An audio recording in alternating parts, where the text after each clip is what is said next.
Humans love a good celebration. Whether it's a casual backyard hangout, a birthday blowout, or a grand masquerade, there's something deeply human about gathering, laughing, eating, dancing, and occasionally making a few questionable choices together. Parties have existed as long as we have. From ancient feasts to modern house parties, people have always found excuses to let loose. But history shows us that when you mix large crowds, music, food, and sometimes alcohol, things can spiral in unforgettable and occasionally catastrophic ways. Today, we're looking back at some of the most disastrous parties ever thrown. These events were meant to be joyous, lavish, or politically important, but they ended in chaos, tragedy, or outright disaster.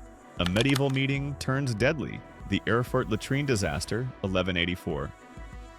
Our first tale isn't a party in the modern sense, but rather a medieval political gathering that turned into one of history's strangest and most grotesque tragedies.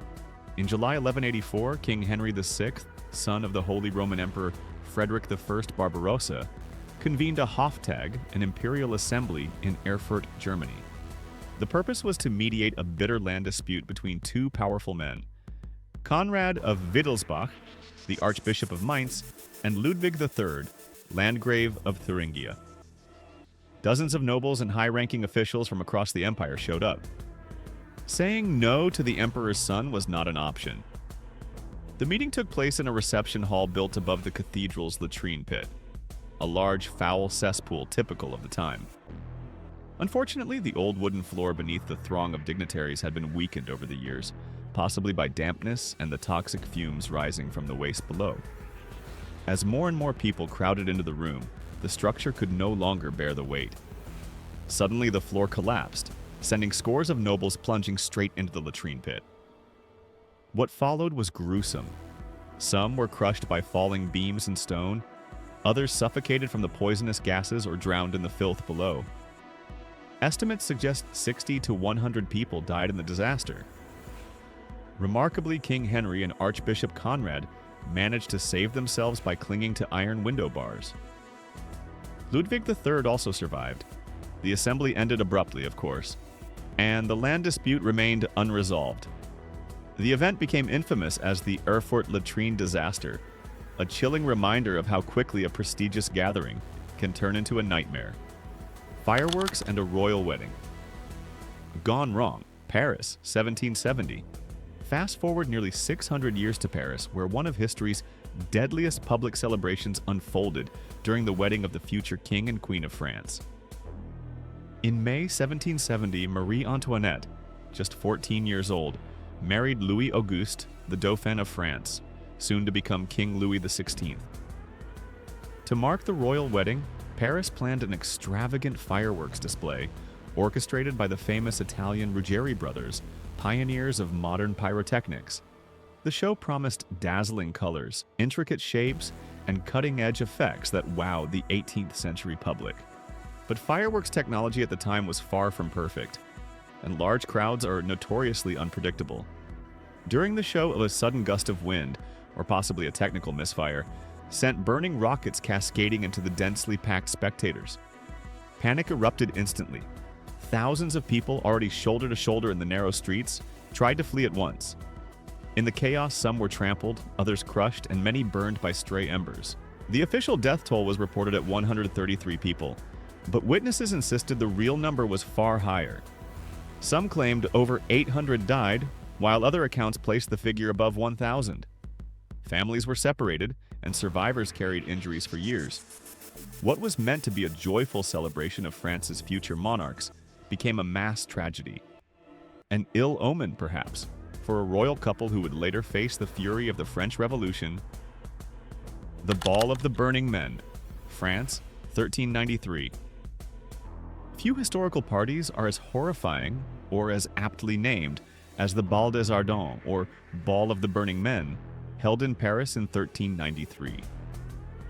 It began as a light-hearted wedding celebration for a lady-in-waiting of Queen Isabeau of Bavaria. But this was no ordinary reception. The French king at the time, Charles VI, later known as Charles the Mad for his frequent psychotic episodes, loved elaborate entertainments. To amuse him and distract from his fragile mental health, 6 noblemen, including the king himself, planned a wild dance performance. They dressed as wild men, wearing costumes of linen soaked in pitch and covered in flax to mimic hair. The catch? These outfits were extremely flammable.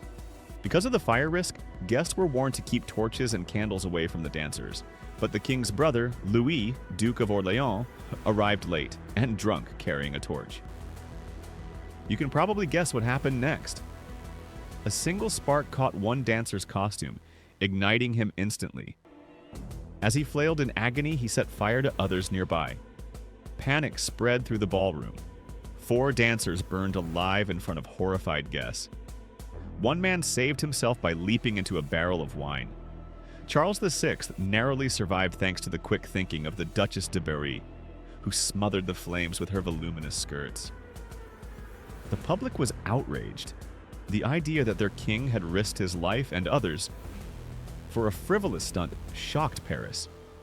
The court was forced to perform public penance, and the tragedy went down in history as one of the most infamous royal parties ever. America's wildest open house. Andrew Jackson's inauguration, 1829.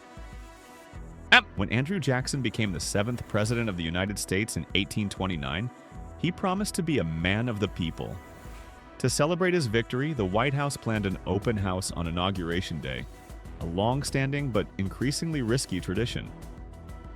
Jackson's populist campaign had energized voters like never before.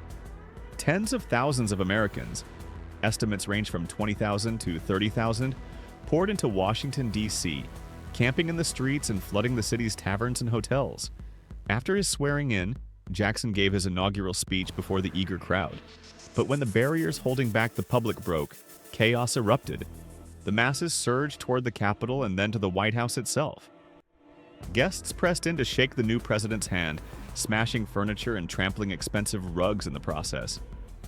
Food and drinks were overturned, fine china shattered, and carpets were said to have reeked of cheese for months.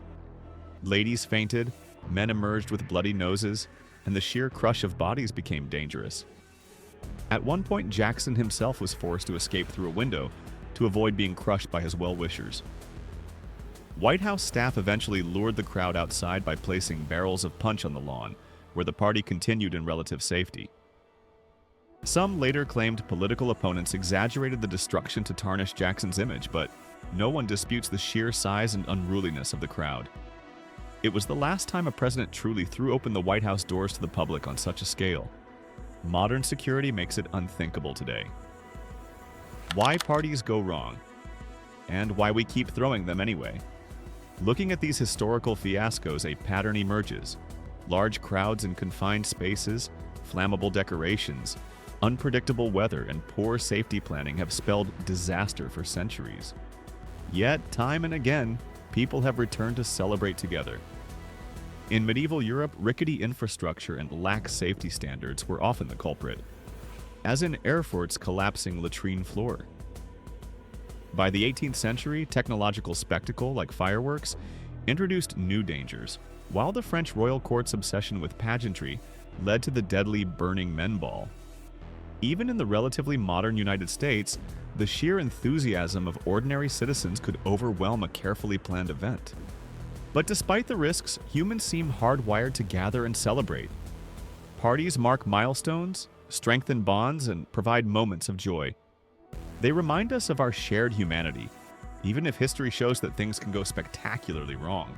And that's it for today's deep dive into some of the most disastrous parties in history.